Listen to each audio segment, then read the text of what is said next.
all, welcome to our channel. నేను మీ హరీశ్వరి Lokesh. I hope all are doing good. మీరందరూ ఎప్పుడు ఆరోగ్యంగా సంతోషంగా ఉండాలని కోరుకుంటూ ఇవాల్టి వ్లాగ్ స్టార్ట్ చేసేద్దాం.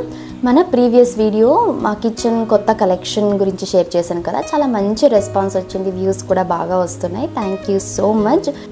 ఇక ఇవాల్టి వ్లాగ్లో నేను ఎలా కిచెన్లో గ్రాసరీస్ అని ఆర్గనైజ్ చేసుకున్నాను, ఫ్యూ టిప్స్ కూడా షేర్ చేస్తాను. వీడియో ఎండ్ వరకు చూడండి. మీకు వీడియో నచ్చితే తప్పకుండా లైక్ చేయండి. వీడియోస్ చూస్తున్నారు బట్ లైక్ చేయడం లేదు. మీరు లైక్ చేస్తేనే నాకు కూడా మోటివేటింగ్గా ఉంటుంది, అలాగే ఈ వీడియో ఇంకొంతమందికి రీచ్ అవుతుంది. ఎవరైనా ఫస్ట్ టైం చూస్తున్నట్లయితే మన ఛానల్లో మిగతా వీడియోస్ కూడా చూసి మీకు హెల్ప్ఫుల్గా ఇన్ఫర్మేటివ్గా అనిపిస్తే తప్పకుండా సబ్స్క్రైబ్ చేసుకొని పక్కనే ఉన్న బెల్ ఐకాన్ క్లిక్ చేయండి, సో దట్ నేను షేర్ చేసే ఏ వీడియో మిస్ అవ్వకుండా చూడగలరు. ఇవాళ మదన్వి లేవడమే అమ్మ నాకు కేక్ తినాలనిపిస్తుంది, కేక్ చేసిమ్మని లేచింది. ఇంకా ఇంత పొద్దునే తన కేక్ చేసి ఇవ్వడం ఇష్టం లేక, ఇంకా ఎలాగో ఇంట్లో స్ప్రౌటెడ్ గ్రీన్ గ్రామ్స్ ఉన్నాయి, సో దీంతో దోక్లా చేద్దాం అనుకుంటున్నా. ఈ రెసిపీ చేసిన ప్రతిసారి తనకు కేక్ అనే తింటుంది, తనకు బాగా ఇష్టం. సరే అని ఇవాళ బ్రేక్ఫాస్ట్కి అయితే ఈ స్ప్రౌటెడ్ గ్రీన్ గ్రామ్ దోక్లా చేస్తున్నా. దీనికోసము మిక్సీ జార్లోకి స్ప్రౌటెడ్ గ్రీన్ గ్రామ్ వేసుకుంటున్నాను. స్ప్రౌటెడ్ గ్రీన్ గ్రామ్ లేదు అనుకుంటే పెసళ్ళను ఓవర్ నైట్ సోక్ చేసి కూడా మనం తీసుకోవచ్చు, చాలా బాగుంటుంది టేస్ట్ అయితే. ఇప్పుడు ఇందులోకి కొద్దిగా అల్లము, ఒక పచ్చిమిరపకాయ, కొత్తిమీర కూడా కొద్దిగా వేసుకొని, ఒక 2 to 3 టీ స్పూన్ పెరుగు వేసుకొని, కొద్దిగా వాటర్ని కూడా యాడ్ చేసుకొని బాగా మనకు దోశ పిండి కన్సిస్టెన్సీ ఎలా ఉంటుందో అలా గ్రైండ్ చేసి తీసుకోవాలి. నేను గ్రైండ్ చేసేటప్పుడు కొద్దిగా వాటర్ ఎక్కువ పడిపోయింది, కన్సిస్టెన్సీ కొంచెం వాటరీగా అయింది. మరీ ఇంత వాటరీగా ఉంటే దోక్లా అంత ఫ్లఫీగా రాదు, కాబట్టి నేను ఒక 2 టీ స్పూన్ గోధుమ రవ్వ యాడ్ చేస్తున్నాను. కావాలంటే ఈ ప్లేస్లో బొంబాయి రవ్వ కూడా యాడ్ చేసుకోవచ్చు. కొద్దిగా రవ్వ వేసుకోవడం వల్ల కొంచెం ఫ్లఫీ టెక్స్చర్ అయితే వస్తుంది. ఇది వేసాక బాగా కలిపి మూత పెట్టేసి ఒక 15 మినిట్స్ పక్కన పెట్టేయాలి. 15 మినిట్స్ తర్వాత రుచికి సరిపడినంత ఉప్పు, 1 టీ స్పూన్ నెయ్యి లేదా ఆయిల్ యాడ్ చేసి బాగా మిక్స్ చేసుకొని, ఇప్పుడు ఇందులోకి ఒక చిన్న ప్యాకెట్ ఫ్రూట్ సాల్ట్ ఈనో అయితే యాడ్ చేస్తున్నాను. ఇన్స్టెంట్గా మనకు ఫర్మెంట్ అవుతుంది, మంచి ప్లఫీ టెక్స్చర్ అయితే వస్తుంది. దీని బదులు కుకింగ్ సోడా కూడా వేసుకోవచ్చు, బట్ అది అంత ప్లఫీగా రాదు. అప్పుడు ఒకవేళ కుకింగ్ సోడా వేయాలనుకుంటే కొంచెం లెమన్ స్క్వీజ్ చేసి అది యాడ్ చేసుకోవచ్చు. బట్ ఈనో వేయడం వల్ల చాలా ప్లఫీగా ఉంటుంది, టేస్ట్ కూడా కొంచెం సాల్ట్ అండ్ స్వీట్ ఇలా ఉంటుంది కదా, తినడానికి చాలా బాగుంటుంది. ఇప్పుడు దీన్ని మిక్స్ చేసుకోవాలి. చూడొచ్చు బబుల్స్ వస్తున్నాయి, మనకి ఇడ్లీ బ్యాటర్ మిక్స్ చేసేటప్పుడు ఎలా వస్తుందో సేమ్ అలాగే. ఇప్పుడు నేను దీన్ని కేక్ బేకింగ్ టిన్లో అయితే స్టీమ్ చేస్తున్నా. దీనికోసము అడుగున కొద్దిగా నెయ్యి రాసేసి ఈ మిక్స్చర్ అంతా కూడా వేసేసుకొని ఇడ్లీ పాత్రలో 15 to 20 మినిట్స్ స్టీమ్ చేసుకుంటే మనకు ఎంతో హెల్దీ దోక్లా అయితే రెడీ అయిపోతుంది. మనకు వేరే ఏ స్టీల్ పాత్రలో అయినా సరే మనం ఈ బ్యాటర్ని వేసేసి సేమ్ ఇలాగే స్టీమ్ చేసి తీసేసుకోవాలి. ఇంతే. ఇది కొద్దిగా చల్లగా అయిన తర్వాత మనము పీసెస్గా కట్ చేసేసుకొని, ఒకవేళ కోకోనట్ చట్నీ లేకపోతే గ్రీన్ చట్నీతో తినేలాగుంటే అలాగే తినేయచ్చు, లేదా ప్లెయిన్గా ఇలాగే దోక్లానే తినాలి అనుకుంటే కొద్దిగా తాలింపు పెట్టుకుంటే చాలా టేస్టీగా ఉంటుంది. మా దాన్ని ఈగర్గా వెయిట్ చేస్తోంది తిందామనేసి, అండ్ హ్యాపీ బర్త్డే కూడా పాడుతోంది కేక్ అనుకొని. మా ధన్వికి ఇప్పుడు అఫీషియల్గా సమ్మర్ హాలిడేస్. ఇంతకుముందు సమ్మర్ క్యాంప్ ఉంది కదా, అది అయిపోయింది. ఇంకా నెక్స్ట్ అకాడమిక్ ఇయర్ స్టార్ట్ అవ్వడానికి 10 days అయితే ఉంది. సో ఇది తనకు సమ్మర్ హాలిడేస్ లాగా. అండ్ ఇవాళ వాళ్ళ స్కూల్లో ఓరియంటేషన్ కూడా ఉంది. నెక్స్ట్ నర్సరీ కదా, సో నర్సరీలో ఏమేమి చెప్పిస్తారు ఏమీ అని ఓరియంటేషన్ అయితే ఉంది. ఇంకా ఇవి స్టీమ్ అయ్యేలోగా ఇద్దరం రెడీ అయ్యేసి అయితే వచ్చేసాము. ఇప్పుడు దీనికి తాలింపు పెట్టుకోవడానికి ప్యాన్లో కొద్దిగా ఆయిల్ వేసేసి పచ్చిశనగపప్పు, మినప్పప్పు, జీలకర్ర, ఆవాలు, ఒక ఎండుమిరపకాయ, కరివేపాకు, ఇంగువ వేసేసుకొని కట్ చేసిన దోక్లా పీసెస్ని వేస్తే ఎంతో హెల్దీ టేస్టీ దోక్లా అయితే రెడీ. ఎలా ఉంది నాన్న? బాగుందా ఎమ్మి?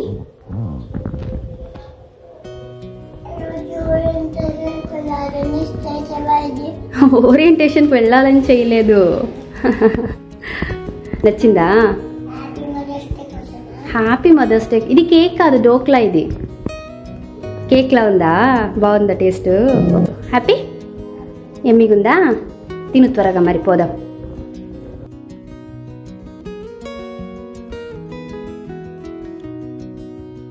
ఇంకా బ్రేక్ఫాస్ట్ చేసేసుకొని ధన్వి వాళ్ళ స్కూల్కి అయితే బయలుదేరాము. బెంగళూరులో ఆల్మోస్ట్ 10 daysగా వర్షం పడుతూనే ఉంది, అస్సలు ఎండలు లేవు. 1 or 2 days rainy season start అయినప్పుడు చాలా బాగుంటుంది, వెదర్ని బాగా ఎంజాయ్ చేస్తాం కదా. బట్ డైలీ అంటే నిజంగా చాలా కష్టము. మార్నింగ్ అస్సలు లేవలేము, చాలా చలిగా ఉంటుంది కదా. పొద్దున్న లేవకపోతే ఏమో పనులు ఏవి జరగవు అండ్ రోజు మొత్తం చాలా స్ట్రెస్ఫుల్గా ఉంటుంది. అలాగే అవుతుంది లాస్ట్ 1 వీక్గా కూడా. అందులో ఇప్పుడు ధన్వీక్ హాలిడేస్ కూడా వచ్చేసాయి. ఇంకా తను లేచిందంటే నా వెనకాల తిరగడమే సరిపోతుంది. అందుకే యూట్యూబ్ వీడియోస్ కూడా మామూలుగా వీక్లో 3 షేర్ చేసేదాన్ని, లాస్ట్ వీక్ 2 అలా 2 వస్తూ ఉన్నాయి. తనకి ఇంకా నెక్స్ట్ స్కూల్ స్టార్ట్ అయ్యేంత వరకు కొద్దిగా వీడియోస్ 2 or 3 ఇలా వీలైనన్ని షేర్ చేస్తాను. ఎందుకంటే వన్స్ తను లేచాక నేను ఫోన్ ల్యాప్టాప్ ఏవి అంతగా చూడను. ఎడిటింగ్ వర్క్ ఏమున్నా తను లేచేలోగే అయిపోవాలి. ఇంతకుముందు అయితే 4 o'clock అంతా లేచి చేసేదాన్ని. ఇప్పుడు కొద్దిగా 4 o'clock లేవడమే నాకు కష్టం అనిపిస్తోంది. కొంచెం మళ్ళీ నాకు ఆ రొటీన్ సెట్ చేసుకోగలిగితే బాగుంటుంది. ఇంకా ఓరియంటేషన్ ఫినిష్ చేసుకొని ఇంటికి రాగానే మా ధన్విని ఈ ప్లే ఏరియా నుంచి డైవర్ట్ చేసి ఇంటికి పిలుచుకెళ్ళడం చాలా పెద్ద టాస్క్. ఇదేమా అంటే ఎంట్రీలోనే ఉంటుంది, పిల్లలు ఈజీగా అట్రాక్ట్ అయిపోతారు. అందులో మా ధన్వికి ఏమంటే 24 గంటలు ఇక్కడ వదిలేసినా ఉండిపోతుంది, అంత ఇష్టం తనకి. ఇక్కడ ఉండే ఆడుకోవడం కాదు, పిల్లలు వస్తారు కదా, సో వాళ్ళతో మాట్లాడవచ్చు, వాళ్ళతో ఆడుకోవచ్చు, అది తనకి ఎగ్జైట్మెంట్. మేము వచ్చి కూడా దగ్గర 1.5 month అయిపోయింది, ఇప్పటికీ తనకు ఆ ఎగ్జైట్మెంట్ తగ్గలేదు. మేము అనుకుంటున్నాం కొద్ది రోజులు కదా, ఒక 1 week కదా, తర్వాత నార్మల్ అయిపోతుందిలే, తనకు ఒక మంచి రొటీన్ సెట్ చేయొచ్చు, నేను ఒక రొటీన్ ఫాలో అవ్వచ్చు అని. అస్సలు లేదు, తనకు ఎగ్జైట్మెంట్ తగ్గడం లేదు. మోస్ట్లీ ఏమైనా నెక్స్ట్ తనకు స్కూల్ కంప్లీట్గా స్టార్ట్ అయిపోతే క్లీన్గా అప్పుడు ఏమైనా ఎగ్జైట్మెంట్ తగ్గుతుందేమో చూడాలి. ఈవెన్ నైట్ టైమ్స్ కూడా తనకు డిన్నర్ తర్వాత పిలుచుకొస్తే నైట్ 10-11 అయినా ఇక్కడే ఆడుకోవాలంటుంది. ఇంకా బలవంతంగా ఏడిపించి పిలుచుకెళ్ళలేము, మరీ క్రాంకీ అయిపోతుంది. పోనీలే కాసేపు అని వచ్చామా 2.5 hours మినిమం అయిపోతుంది. నాకేమో పనులన్నీ అలా పెండింగ్ పడిపోతాయి. ఇవాళ కూడా ఫుల్ బిజీ. మార్నింగ్ ఓరియంటేషన్ వెళ్ళి వచ్చిన తర్వాత కిచెన్ అంతా ఆర్గనైజ్ చేసుకోవాలి అని. అది చిన్న పని కాదు కదా, చాలా టైం పడుతుంది. పిల్లలకి ఏమన్నా అంటే చెప్పినా అర్థం చేసుకోరు, ఆ ఏజ్ అలాంటిది, ఇంకా ఏం చేయలేము.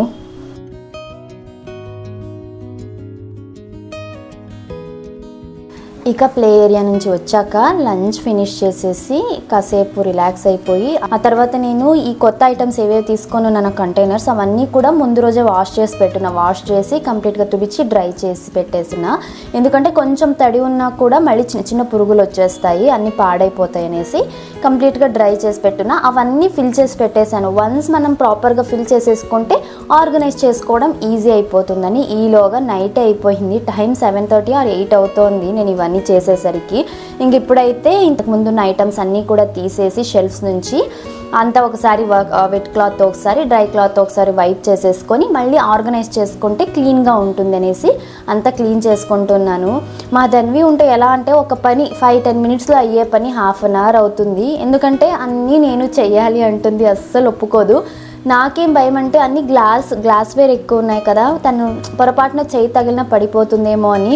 బట్ తను ఎలా అంటే నేను కొంచెం పెద్ద పాప అమ్మ, నాకు అన్నీ అర్థమవుతున్నాయి, నేను అస్సలు టచ్ చేయను, నేను ఇక్కడ నిలబడతానని చాలా రిక్వెస్ట్ చేస్తుంది. పాపం అంత రిక్వెస్ట్ చేశాక నేను నో చెప్పలేను.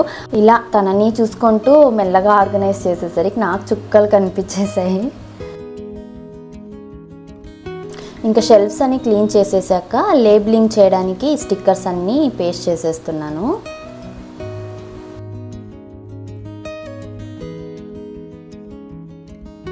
ఇక లేబుల్స్ అన్ని స్టిక్ చేశాక ఒక్కొక్క దాని మీద నేమ్స్ అన్నీ రాస్తున్నా. ఇదే పెద్ద టాస్క్ అనిపించింది, ఎందుకంటే చిన్న లేబుల్స్ అవి, దాని మీద అది వైట్ పెన్సిల్ వచ్చేసి చాలా లైట్గా అనిపిస్తోంది.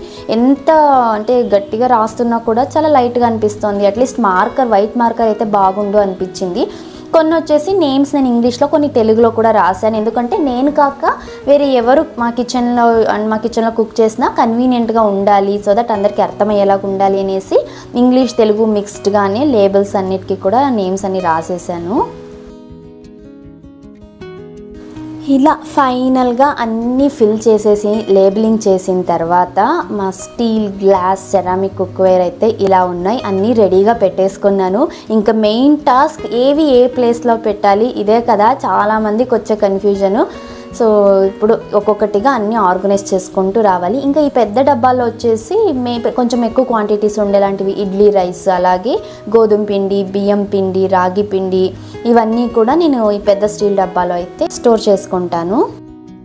ఇంకా ఈ స్టీల్ జార్స్లో వచ్చేసి గ్రెయిన్స్, పల్సెస్ ఇవన్నీ స్టోర్ చేసుకున్నా. ఈ రెడ్ రైస్ అడిగారు కదా ఏది యూస్ చేస్తానని, ఈ నేచర్ ల్యాండ్ ఆర్గానిక్స్ది రెడ్ రైస్ యూస్ చేస్తాను.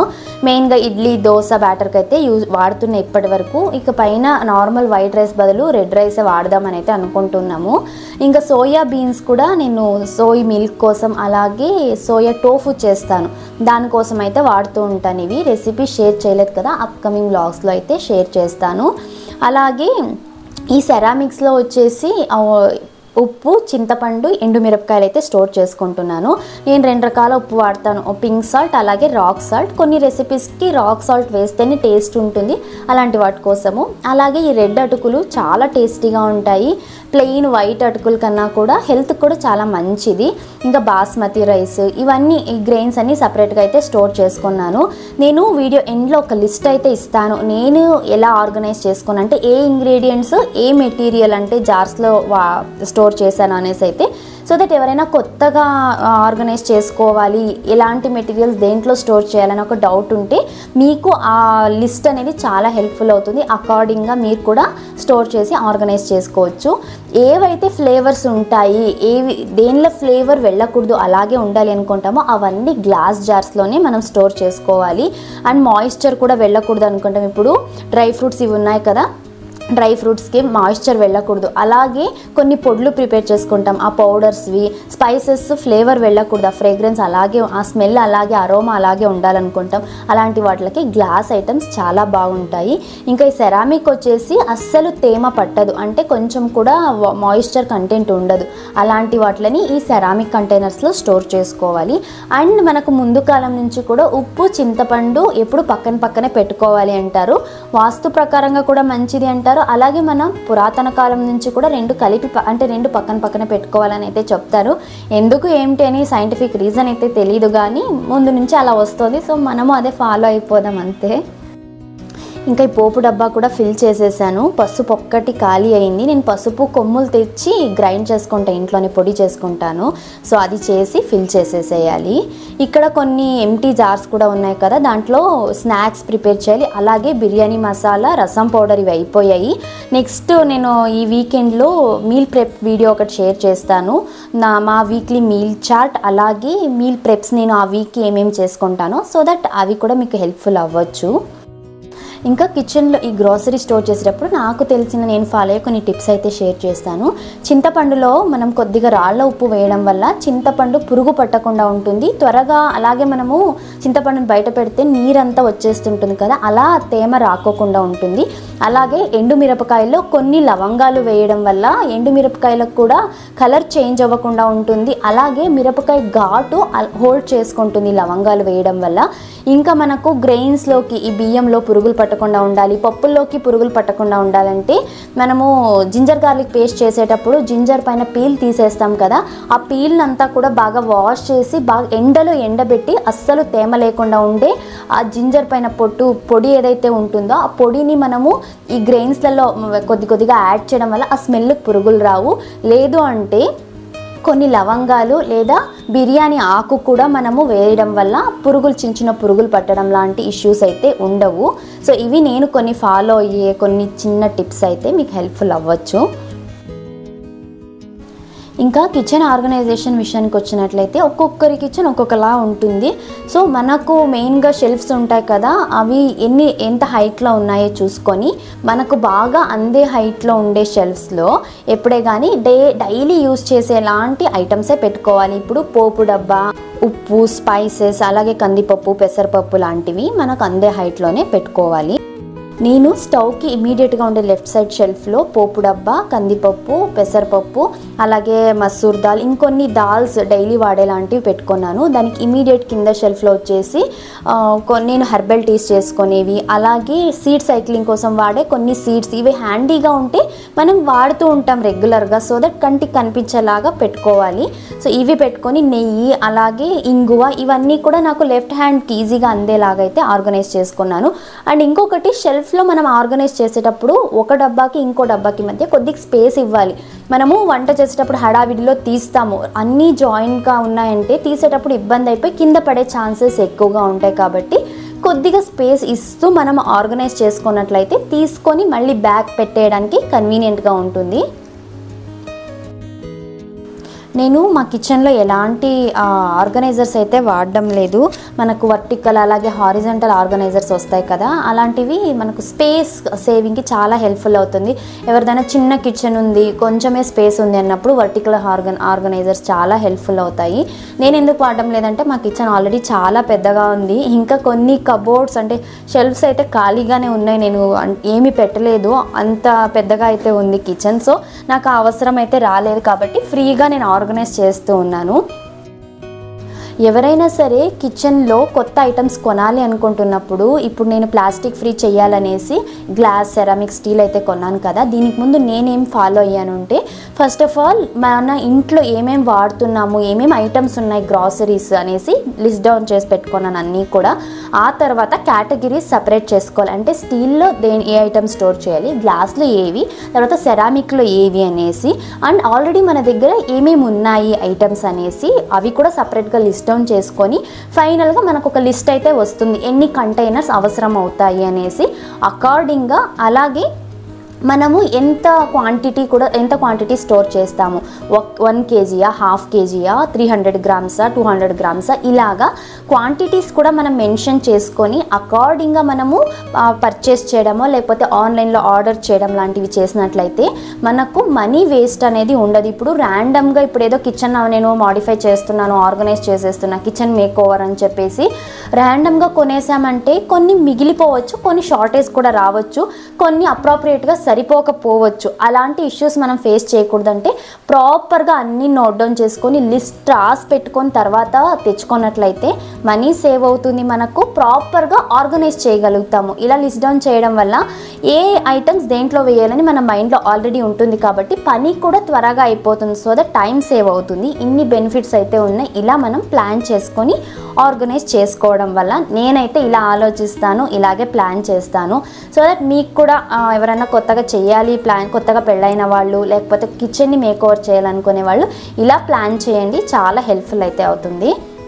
అండ్ ఇంకొకటి ఏం తెలుసా, మనం ఇలా ఆర్గనైజ్ చేసుకొని అన్నిటికీ లేబుల్స్ వేసుకోవడం వల్ల మనకు కనిపిస్తూ ఉంటాయి, మనకు విజిబుల్గా ఉంటుంది. సో దట్ ఇంట్లో ఏమేమి ఐటమ్స్ ఉన్నాయి అనేసి తెలియడం వల్ల ఎఫెక్టివ్గా వాడతాం వాటిలన్నిటిని. మనము ఇప్పుడు ఎక్కడో మూలన ప్యాకెట్స్లో అలాగే పెట్టేసి ఉంటాము, లేకపోతే కనిపించకుండా అన్ని డబ్బాల్లో స్టోర్ చేసి పెట్టేసుకొని ఉంటాము, దానికి లేబులింగ్ ఉండదు. అంటే వాడిండే ఐటమ్సే వాడుతుంటాం, రిపీటెడ్గా అవే రెసిపీసే మనము ప్రిపేర్ చేస్తుంటాం, ఇంట్లో వాళ్ళకు కూడా బోర్ కొట్టేస్తుంది.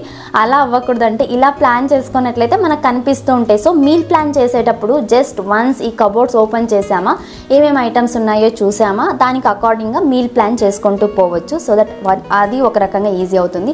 సెకండ్ థింగ్ వచ్చేసి గ్రాసరీ పర్చేస్ చేసేటప్పుడు ఏమేమి ఐటమ్స్ ఉన్నాయి లేదు తెలుసుకోవడానికి ఇది కన్వీనియంట్ మెథడ్లా ఉంటుంది. అండ్ ఇంకొక చిన్న టిప్ నేను చెప్తాను, ఏంటి అంటే ఎప్పుడే కానీ ఇంకా ఈ 1 వీక్లో ఈ గ్రాసరీ అయిపోతుంది అన్నప్పుడు ఒక పెన్ను పేపర్ పెట్టుకొని కిచెన్లోనే టు డూ లిస్ట్ లాగా ఒక స్టిక్ చేసేసుకొని రాసుకుంటూ ఉన్నట్లయితే ఆ వీకెండ్ గ్రాసరీ ఆర్డర్ చేసేటప్పుడు హడావిడిగా పోయి ప్రతి కబోర్డు వెతకాల్సిన పని ఉండదు. ఈజీగా చూసామా, ఏమేమి ఐటమ్స్ కావాలి అవన్నీ ఆర్డర్ పెట్టామా, టైం సేవ్ అవుతుంది మనకు.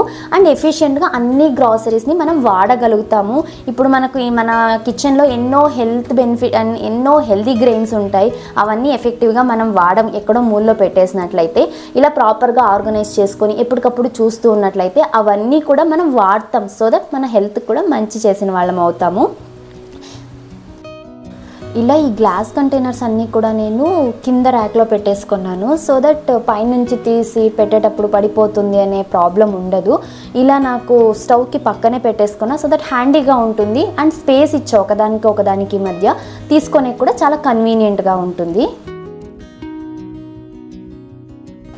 ఇంకా ఈ సెరామిక్ జార్స్ వచ్చేసి స్టవ్కి రైట్ సైడ్లో పెట్టుకుంటున్నాను, ఎందుకంటే లెఫ్ట్ సైడ్లో నేను వెజిటేబుల్ కటింగ్ అంతా చేస్తాను. అలాగే మా ధన్వి కూర్చుంటుంది. సో దట్ ధన్వి కూర్చొనే చోట సెరామిక్వి పెట్టుకుంటే కొంచెం డేంజరే, తను తీసేది పెట్టేది ఇలాంటివి చేస్తూ ఉంటుంది కదా. సో ఎందుకు అంత డేంజర్ అనేసి రైట్ సైడ్లో పెట్టేసుకున్నా. అండ్ దీనికి ఒక ఆర్గనైజర్ అయితే తీసుకోవాలి, ఒక చిన్న స్టాండ్ అయితే తీసుకోవాలి. ఎందుకంటే దీన్ని షెల్ఫ్లో పెట్టినా లేకపోతే పైన పెట్టినా డైలీ యూస్ చేయడానికి అంత కన్వీనియంట్గా ఉండదు. నెక్స్ట్ ఈ ఆయిల్ బాటిల్కి అలాగే ఈ సెరామిక్ జార్స్ కోసం ఒక చిన్న స్టాండ్ అయితే తీసేసుకొని ఇక్కడ ఆర్గనైజ్ చేస్తాను, సో దట్ క్లీన్గా ఉంటుంది.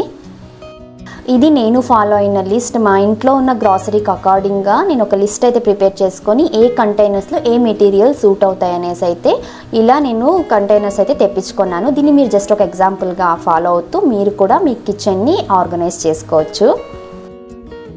సో ఇలా నేను ఆర్గనైజ్ చేసుకున్న కొత్త కిచెన్ కుక్వేర్ తోటి అయితే ఈ నాకు ఎలా కన్వీనియంట్ అనే దాన్ని బట్టి నేనైతే ఆర్గనైజ్ చేసుకున్నాను. ఇంకా దీంట్లో చాలా చేంజెస్ అయితే వస్తాయి, ఎందుకంటే డైలీ వాడేదాన్ని బట్టి ఏవి ఎక్కడ పెట్టుకోవచ్చు, ఎక్కడ సర్దొచ్చో నాకు ఐడియా వస్తుంది. ఇప్పటికైతే ఇలా అన్ని ఆర్గనైజ్ చేసుకున్నాను. ఈ వీడియో మీకు ఎంతో కొంత హెల్ప్ఫుల్ అయితే అయ్యింది అనుకుంటున్నాను. ఇంకా మీకు ఏమైనా డౌట్స్ ఉంటే నాకు కమెంట్స్లో అడగండి, నాకు తెలిసింటే నేను మీకు క్లారిఫై చేస్తాను. అండ్ కిచెన్ టూర్ గురించి అడుగుతున్నారు కదా, ఇంకొద్దిగా కిచెన్ డెకరేషన్ అయితే ఉంది పెండింగ్. అవి కొన్ని ఐటమ్స్ పర్చేస్ చేయాలి. అంతా ఫినిష్ అయ్యాక నేను డీటెయిల్ కిచెన్ టూర్ వీడియో అయితే షేర్ చేస్తాను. ఇవన్నీ కూడా నాకు ఎలా కన్వీనియంట్ అంటే నేను కదా డైలీ కుక్ చేసేది, సో నా కన్వీనియన్స్కి అకార్డింగ్గా అయితే నేను ఆర్గనైజ్ చేసుకున్నాను. ఎవ్రీ కిచెన్ ఎవరిదైనా సరే వాళ్ళ కన్వీనియన్స్కి అకార్డింగ్గానే ఉంటుంది కదా. సో జస్ట్ ఇది ఒక రెఫరల్గా తీసుకొని దీంట్లో నేను షేర్ చేసిన టిప్స్ ఏమైనా మీకు హెల్ప్ఫుల్ అయితే ఫాలో అవుతూ మీ కిచెన్ని మీరు ఆర్గనైజ్ చేసుకోవచ్చు. ఇది వాటి వీడియో. మీకు వీడియో నచ్చితే తప్పకుండా లైక్ చేసి షేర్ చేసి ఇలాంటి మరెన్నో వీడియోస్ కోసం మన ఛానల్ని సబ్స్క్రైబ్ చేసుకోండి. కలుద్దాం మరొక యూస్ఫుల్ అండ్ ఇన్ఫర్మేటివ్ వీడియోతో. Thank you for watching. Have a nice day. Bye. నువ్వు బాయ్ చెప్పు. అక్కడ చూస్తే